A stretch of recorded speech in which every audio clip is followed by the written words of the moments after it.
તો આ તરફ વડોદરામાં વરસાદે હાલ તો વિરામ લીધો છે, તેમ છતાં વરસાદી પાણી હજુ પણ યથાવત છે. વડોદરામાં આફત હજુ પણ યથાવત છે.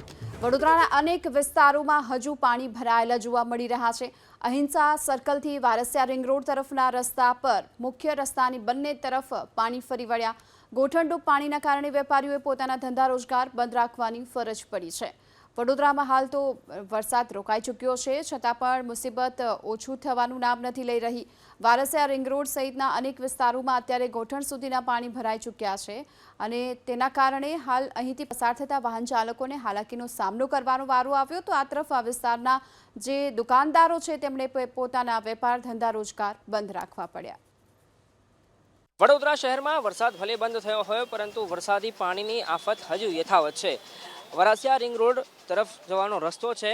મહાવીર સર્કલથી વરાસિયા રિંગ રોડ તરફ જવાના રસ્તા પર કંઈક આ પ્રકારની તસવીરો ગઈકાલે વરસાદ વરસ્યા બાદ આજ સુધી જોવા મળી રહી છે. વડોદરા શહેરમાં ગઈકાલે ભારે વરસાદ પડ્યો હતો, જેના કારણે લોકોએ ભારે હાલાકીનો સામનો કરવો પડ્યો હતો. રસ્તાઓ પર તો પાણી હતા, પરંતુ જે દુકાનો હતી, દુકાનોની સાથે સાથે લોકોના ઘરમાં પણ પાણી ઘૂસી ગયા હતા. એક સ્કૂલ બસ છે એ પણ અટવાઈ ગયેલી પડી રહી છે. ગઈકાલની એ બસ અહીંયા જ છે. ડાબી અને જમણી એમ બંને તરફ વરસાદી પાણી ભરાઈ ગયેલા જોવા મળી રહ્યા છે, જેના કારણે વાહન વ્યવહાર પર સીધી અસર પડેલી જોવા મળી રહી છે. મારી સાથે સ્થાનિક છે, એમની સાથે વાત કરીએ. સાહેબ, આપનું નામ શું છે અને આ ગઈકાલે જે વરસાદ આવ્યો હતો એ પછી શું પરિસ્થિતિ, કેટલી સમસ્યા? ગઈકાલે જે વરસાદ આવ્યો એના પછી જે પાણી આ વર્ષે નહીં, દરેક વર્ષે આ રીતે જ પાણીનો પ્રોબ્લેમ થાય છે. 2 દિવસ અમારો રોજગાર બંધ થઈ જાય છે. હું ડ્રાઇવિંગ સ્કૂલ ચલાવું છું અહીં, અને જ્યારે પણ આવી રીતે પાણી ભરાય છે ત્યારે 2 દિવસ સુધી સરકારના લાખો રૂપિયાના ખર્ચો થાય છે.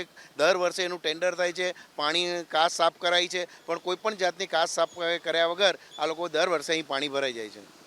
આપ જો પોલીસની વેન જઈ રહી છે અને પોલીસની વેનની જે નંબર પ્લેટ હતી એને પણ નુકસાન થયું. એટલે જો લોકો આ વરસાદી પાણીમાં વાહન નાખે તો એ નુકસાન થવું એ લગભગ નક્કી છે. એ પ્રકારની પરિસ્થિતિનું નિર્માણ થયેલું હાલ જોવા મળી રહ્યું છે. રાહતની વાત એ છે કે હાલ વરસાદ ભલે બંધ થયો છે, પણ વરસાદ ગઈકાલે વરસ્યા પછી આ રસ્તો હજુ પણ વરસાદી પાણી આ રસ્તા પર યથાવત છે, જેના કારણે વાહન ચાલકોને અનેક મુશ્કેલીનો સામનો કરવાનો વારો આવ્યો રહ્યો છે.